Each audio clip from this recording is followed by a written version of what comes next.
L'envol est bon pour George Russell qui va plonger dans ce premier virage en tête, suivi de Max Verstappen. Est-ce qu'Antonelli peut aller menacer à l'intérieur? Oscar Piastri qui va garder plus de vitesse à l'extérieur, mais il n'aura pas l'avantage de la trajectoire.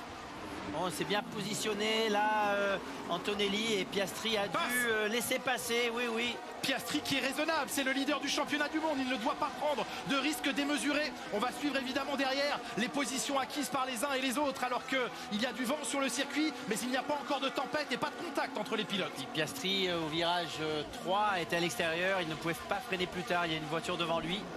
George Russell, l'envol impeccable. Max Verstappen qui n'a pas pris de risque inconsidéré. Attention ici, Colapinto qui force le passage dans l'air d'Albon, qui va se retrouver au milieu du peloton et qui retrouve sur sa trajectoire Franco Colapinto qui passe quand même. On revoit le départ, l'impulsion est parfaite pour Russell. Oui, Russell très bien parti, mieux que tous les autres compétiteurs. Et Piastri qui s'enferme un peu seul à l'intérieur. Il était enfermé, donc il n'a pas pu freiner. Là, par l'extérieur, pareil, il était un peu trop large. Et à nouveau, il ne peut freiner à la limite parce que devant, il a levé le pied, il n'a pas osé. Belle lucidité de la part de Kimi Antonelli qui a vu une porte s'ouvrir, il s'est engouffré, c'est passé, une place de gagné. Et le temps de réaction de Russell était légèrement meilleur. 24 millisecondes contre 30 à Verstappen. Les deux départs étaient bons, mais le temps de réaction a fait la différence.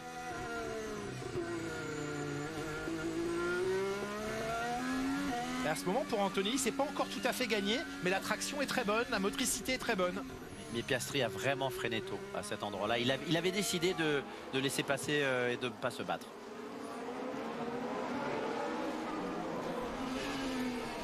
Là, on a vu à nouveau la Williams et l'Alpine, et les deux pilotes ont freiné très tard. Ouais, il a décollé littéralement. 4e du championnat du monde, George Russell 3e du championnat du monde. Max Verstappen lui aussi veut aller glaner une nouvelle victoire cette saison après celle acquise au Japon et en Émilie-Romagne à Imola. Et surtout rester accroché au wagon, parce que mettre la pression au pilote McLaren, ça peut l'aider plus tard dans la saison. Antonelli qui a bien géré sa gomme.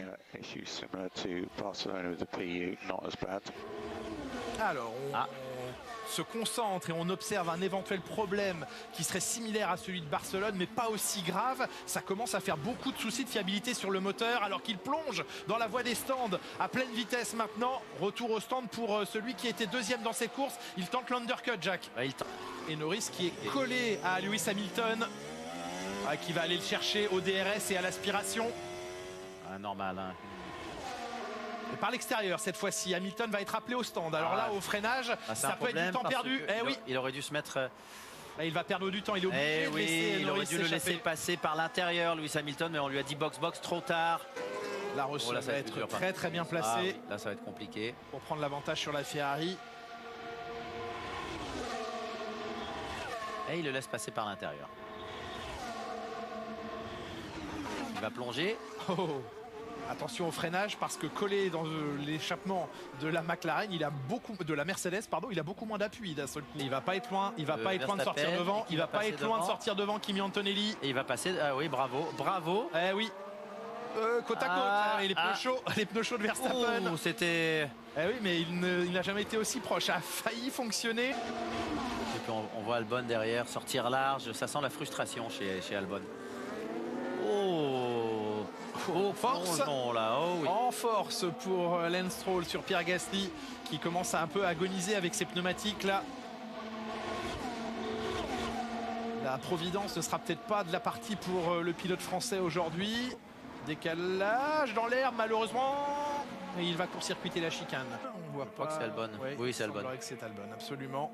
Il s'est immobilisé. Il avait un problème moteur en début de course, rappelez-vous. C'est vrai. Alex Albon qui immobilise sa monoplace maintenant. Il avait déjà été contraint à l'abandon en Espagne il y a 15 jours de cela. C'était son premier abandon de la saison. Et voici le deuxième abandon venir maintenant pour lui. Et 10 secondes de pénalité pour Lance Stroll, jugé coupable d'avoir poussé dans l'herbe Pierre Gasly. Bonne décision. Juste avant l'abandon d'Albon. Il a tenté de la ramener au puits. On sent bien que ça touche au moteur. Il n'y a pas eu de fumée, mais le moteur a dû se mettre en sécurité. Encore une fois, Nouvelle alerte et nouveau souci de fiabilité sur ce moteur Mercedes qui paraissait jusqu'à peu encore un moteur totalement irréprochable. Oui, intouchable et fiable, surtout très fiable. Et là, la fiabilité n'est plus au rendez-vous. Oh, il va. Oh, oh, oh. Il s'est montré très menaçant, mais ouais, depuis la caméra en arrière, c'était beau. Maintenant, Antonelli a fermé la porte.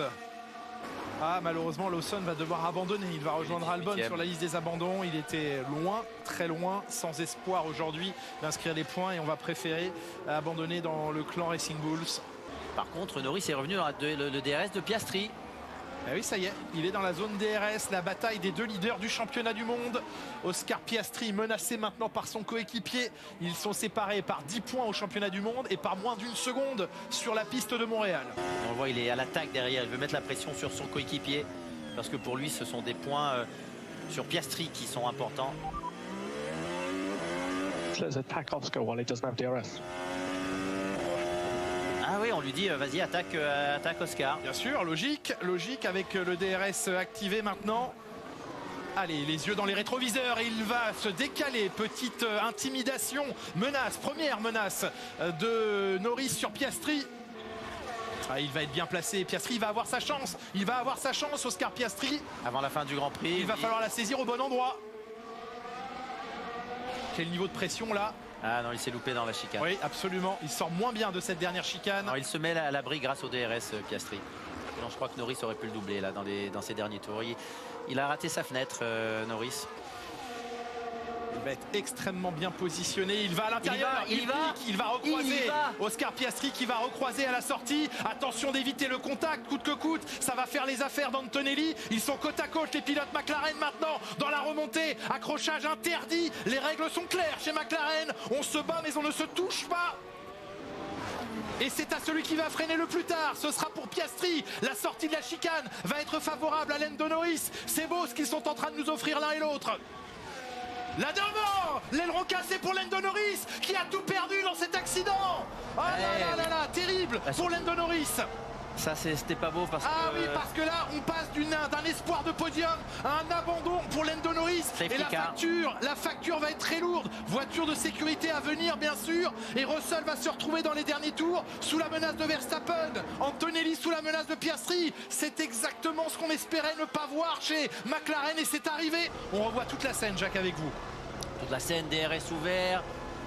Et Piastri a freiné très tard et s'est loupé dans la chicane. Alors que Norris avait bien plus de rythme, un meilleur capital gomme.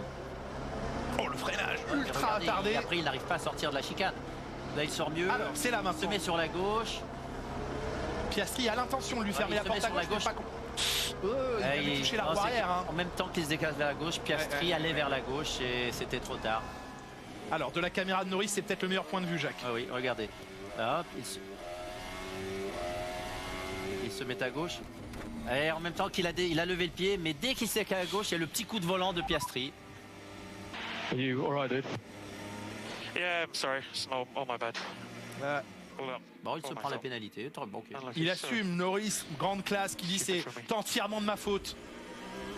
C'est malheureux et c'était stupide de ma part. Ouais, il aurait pu aller vers la gauche. Là, on voit, il se décale. Et là, on pouvait perdre les deux voitures, Jacques. Hein. Oui. Qu'est-ce qu'il a fait, Max Verstappen? Est-ce qu'il est passé devant George Russell? Il n'a pas le droit. Il n'a pas le droit, ça c'est interdit. George suddenly just aggressively brakes. Eh oui, il sait, Max Verstappen, qu'il n'a pas le droit de se placer devant lui. Et ils vont vérifier qu'il n'y a pas eu une conduite erratique de Russell. Pourquoi? Parce qu'on se replonge en 2021. C'était déjà face à une Mercedes, mais celle d'Hamilton. Ah oui, regardez le coup de frein. À la relance. Il l'a fait exprès, Ah, ça c'est nul ce genre de jeu. Il a mis un coup de frein pour que Verstappen le double. Le dernier tour avec donc ce classement Russell, Verstappen, Antonelli qui va venir signer le premier podium de sa carrière après avoir débuté sa saison et sa carrière en F1 par une 4e place en Australie. Eh bien, il va signer aujourd'hui son meilleur résultat en Formule 1. Drapeau à damier et donc victoire de George Russell aujourd'hui. George Russell qui s'impose au Canada. Il n'y était pas parvenu en partant de la pole position.